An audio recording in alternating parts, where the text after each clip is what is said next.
జై శ్రీమన్నారాయణ. ప్రియ భగవద్బంధులకు, భక్తాగ్రేసులకు, యూట్యూబ్ ప్రేక్షకులకు, వీక్షకులకు అందరికీ కూడా నమస్కారం. ఉగాది శుభాకాంక్షలతో అందరికీ కూడా స్వస్తి శ్రీ విశ్వావసు నామ సంవత్సర శుభాకాంక్షలతో ద్వాదశ రాశుల వారికి మరి గోచార ఫలితాలు ఏ విధంగా ఉండబోతున్నాయి అనేటువంటిది ఈ వీడియోలో తెలుసుకుందాం. మొదటగా మేషరాశి వారికి విశ్వవసునామ సంవత్సరంలో గోచార ఫలితాలు ఏ విధంగా ఉన్నాయి, మరి వాటికి పరిహార మార్గాలు ఏమిటి, ప్రతికూల అనుకూల పరిస్థితులు ఏమిటి, ఏ దేవతార్చన చేస్తే వీరికి బాగుగా ఉంటుంది అనేటువంటి విషయాలు ఈ వీడియోలో తెలుసుకుందాం. మేషరాశి వారు ఏ నక్షత్రాల వారు అవుతున్నారయ్యా అంటే అశ్విని నక్షత్రం 1, 2, 3, 4 పాదములు, భరణి నక్షత్రము 1, 2, 3, 4 పాదములు, కృత్తికా నక్షత్రం 1వ పాదం వారు కలిసి మేషరాశి వారు అవుతున్నారు. వీరి యొక్క జాతర లక్షణాలు గనక గమనించినట్లయితే అందరికీ మంచి చేయాలనేటువంటి మనస్వభావం కలిగినటువంటి వ్యక్తులు, అలాగే గొప్పగా పేరున్న వ్యక్తులతో పరిచయాలనేటువంటి చాలా అధికంగా ఉంటాయి.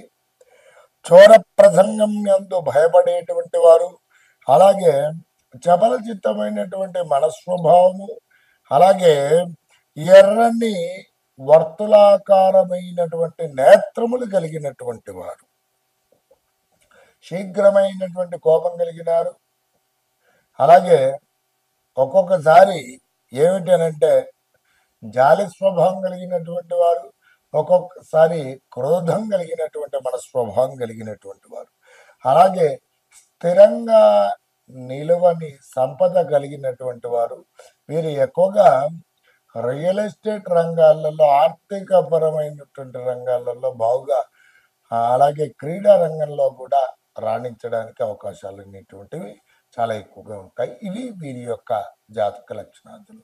ఇక తదుపరి ఏమిటనగా ముఖ్యంగా కనుక చూసుకున్నట్లయితే ఈ విశ్వావసునామ సంవత్సరంలో వీరికి గోచార ఫలితాలు ఏ విధంగా ఉండబోతున్నాయని గనక పరిగణలోకి తీసుకొని చూసుకున్నట్లయితే ఈ జాతకులకు 30వ తేదీ మార్చి 2025 నుండి, అనగా ఆదివారం ఉగాది నుండి, మరి 14వ తేదీ మే 2025 బుధవారం వరకు కూడా బృహస్పతి, దేవగురువు అయినటువంటి బృహస్పతి 2వ స్థానంలో అనగా ధనస్థానంలో ఉండటం చేత కలిగేటువంటి ఫలితాలు ఈ విధంగా ఉన్నాయి. ఏమిటనగా మనోసౌఖ్యం, యశో వృద్ధి, సౌభాగ్యం చ ధనాగమ, ధర్మ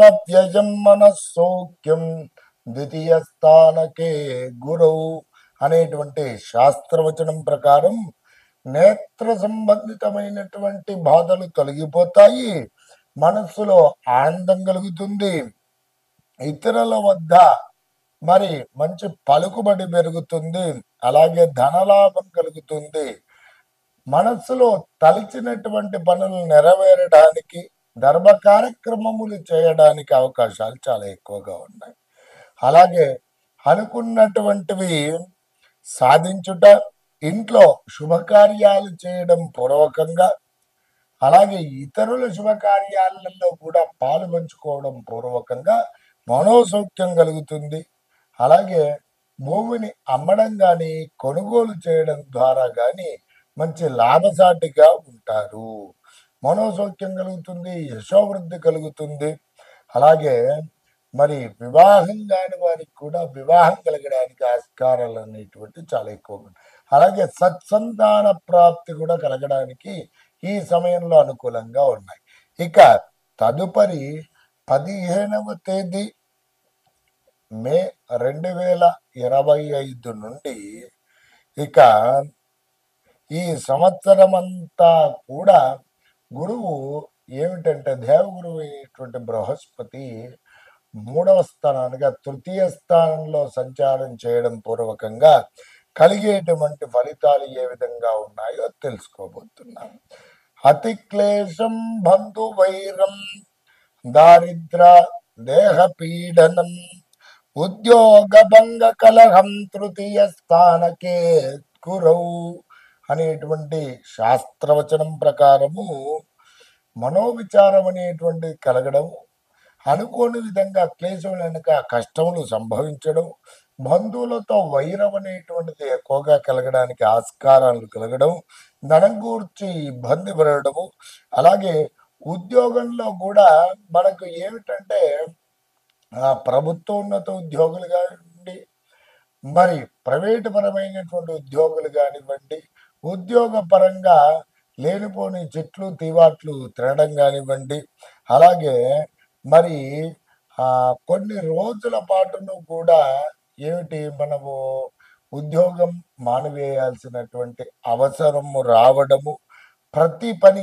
ఏ పని చేయాలన్నా భయపడాల్సి రావడము, కోర్టు వ్యవహారాల రీత్యా బాధపడము, అలాగే అదృష్టమునకు దూరం కావడము, మరి అలాగే ఇంట్లో గనక చూసుకున్నట్లయితే భార్యాభర్తల మధ్యలో అవినాభావ సంబంధం అనేటువంటిది లోపించడము, ఇలాంటి జరిగేటువంటి సూచనలు బృహస్పతి మే 15వ తారీఖు మే 2025 తదుపరి నుండి ఈ పరమైనటువంటి సమస్యలు మూడవ స్థానంలో ఉండటం పూర్వకంగా కలగజేస్తూ ఉన్నాడు. అలాగే మరి బృహస్పతి మనకు మే 5వ తేదీ 2025 నుండి మనకు ప్రతికూల పరిస్థితులు కనుక చేస్తున్నాడు. కాబట్టి ఏంటి మేషరాశి వారు చేయవలసినటువంటి పరిహారాలు ఏమిటి అనగా, ప్రతి గురువారం కూడా దత్తాత్రేయ స్వామి వారి ఆరాధన చేయండి. ప్రతి గురువారమును కూడా పసుపు రంగు దుస్తులు ధరించడానికి ప్రయత్నం చేయండి. అలాగే దత్తాత్రేయ స్వామి వారి యొక్క దేవాలయంలో ఏమిటంటే విశేషంగా ఒకసారి అన్న సంతర్పణ కార్యక్రమం అనేటువంటి జరిపించండి.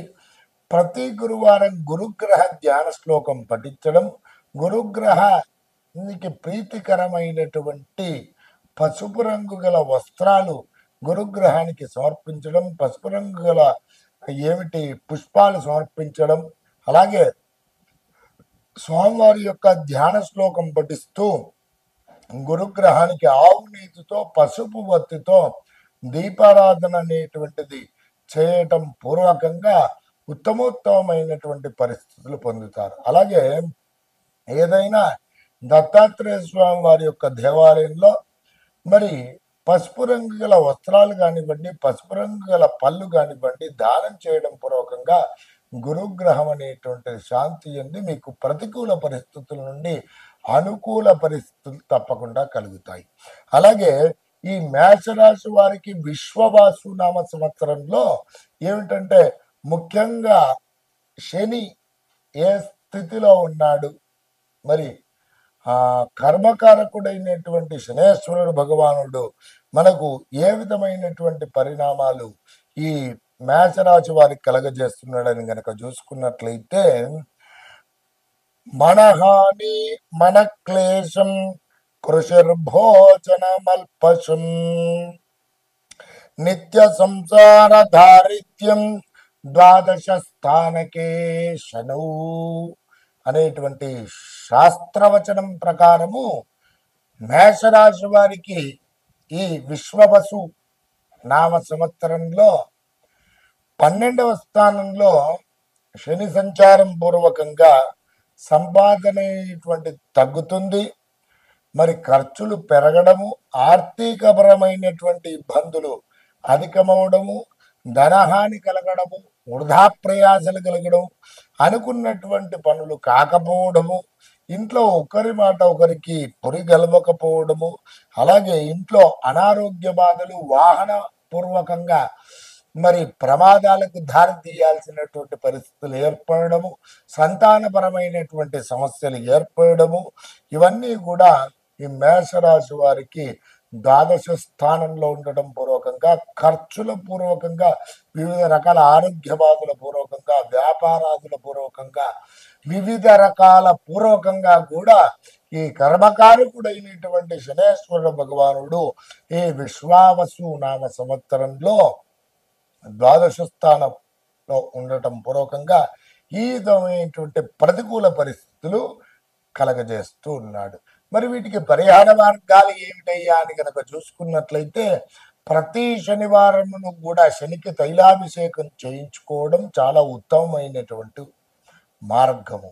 అలాగే ప్రతి శనివారము కూడా శనికి తైలాభిషేకంతో పూర్వకంగా మరి నువ్వుల నూనెతో చక్కగా నల్ల ఒత్తితో దీపారాధన చేయడం, శమీ వృక్షం అనగా జమ్మి వృక్షానికి ప్రదక్షిణాదులు చేసుకోవడం, శనిగ్రహ ధ్యాన శ్లోకాన్ని పఠించడము, అలాగే శనికి ప్రీతికరమైనటువంటి నువ్వులు బెల్లము చిలివిడిగా చేసేసి లడ్డూల్లాగా చేసేసి ఆవులకు గ్రాసపూర్వకంగా సమర్పించడం పూర్వకంగా శని బాధ నివృత్తి కావడానికి అవకాశాలు ఉన్నాయి.